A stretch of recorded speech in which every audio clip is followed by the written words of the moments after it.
ব্রাহ্মণবাড়িয়া সাপুর থেকে আজকে আমাদের গ্রামে আগমন করেছেন। আমরা কি খুশি না বেজার?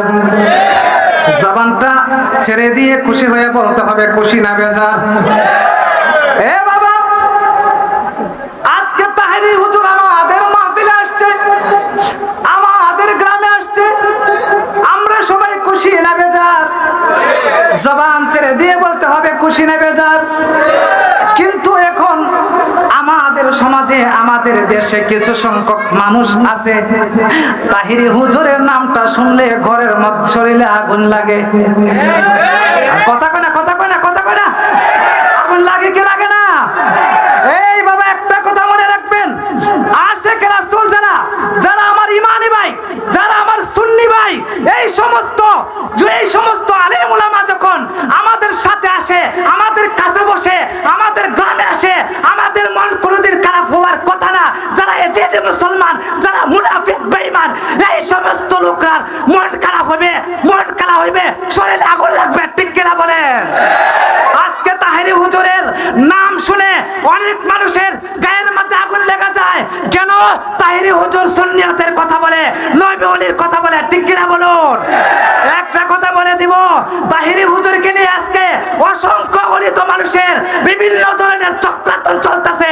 শহীদুল ইসলাম ফারুকীর মতন তাহেরি হুজুরকে বিদায় করে দেওয়ার মতো। ঠিক কিনা বলেন? একটা সতর্ক বার্তা দিয়ে দেই, এই মুনাফিক বেঈমানের দল, একটা কথা মনে রাখবা, এই নুরুল ইসলাম ফারুকীকে হত্যা করে, জবাই করে তোমরা শাহিদ আলাইছো, যেতে পারছো। তাহেরি হুজুরের গায়ের মধ্যে যদি বিন্দু পরিমাণ কোনো ধরনের একটা টোকা দেওয়া হয়, বাংলার সুন্নি মুসলমান রক্ত দিতে কোনো দ্বিধাবোধ করবে না। ঠিক কিনা বলেন? হাত তুলে বলুন ঠিক না বেঠে? নারায়ে তাকবীর।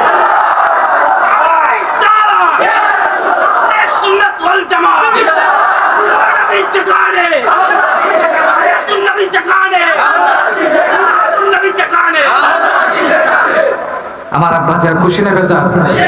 এবং কিছু লোক আছে না, আপনি তাহিরি হুজুরের ব্যাকগ্রাউন্ড খুঁজে দেখেন, ওনার পিছন দিক চিন্তা করে খুঁজে দেখেন, ওনার দোষ ত্রুটি খুঁজে দেখেন, কোন ধরনের দোষ পাইবেন না। যদি বলেন যে হুজুর আপনার দোষ কি, একটা দলে মুনাফিক বেঈমানরা তার কোনো অন্য কোনো দোষ দিতে পারবে না। কি দোষ দিবে? যে সে নবী ওলির কথা বলে, মাজারের পক্ষে কথা বলে, নবীর পক্ষে কথা বলে, মিলাদের পক্ষে কথা বলে, জুলুসের কথা বলে। ঠিক কিনা বলুন? এটাই হচ্ছে হুজুরের দোষ। আমরা কি এই সমস্ত আকীদার পক্ষে না বিপক্ষে? এই সমস্ত আকীদার পক্ষে না বিপক্ষে? পৃথিবীতে যতদিন আছি আমরা সেই আকীদা, সেই ঈমান, সেই ইয়াকিন নিয়ে পৃথিবীতে থাকবো। আপনারা কি রাজি আছেন? আরো জবান ছেড়ে দিয়ে বলে রাজি আছেন? আল্লাহ যেন কবুল করে নেয়, মঞ্জুর করে নেয়, সকলে বলে আমিন। আমার আব্বাজিরা, আমি বলতেছিলাম, আমার নবী যখন হিজরতে চলে যাবেন, তখন আবু বকর সিদ্দিক রাদিয়াল্লাহু তাআলা আনহুকে বলতেছে, আবু বকর, আমি তো মক্কা ছেড়ে মদিনায় হিজরত করে চলে যাব, তুমি কিন্তু আমার সাথে যেতে হবে। কোন দিন যাবেন, কোন মাসে যাবেন, দিনে যাবেন নাকি রাতে যাবেন, এমন ধরনের কথা হযরতে আবু বকর সিদ্দিক রাদিয়াল্লাহু তাআলা আনহুকে আমার নবী খুলে স্পষ্টভাবে বলে নাই, শুধু বলছে তুমি হিজরতে যেতে হবে।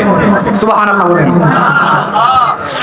আমার আব্বা জানারি আবু বকর সিদ্দিক রাদিয়াল্লাহু তাআলা আনহু মনে মনে ভাবতেছেন, আমি তো হিজরতে আমার নবী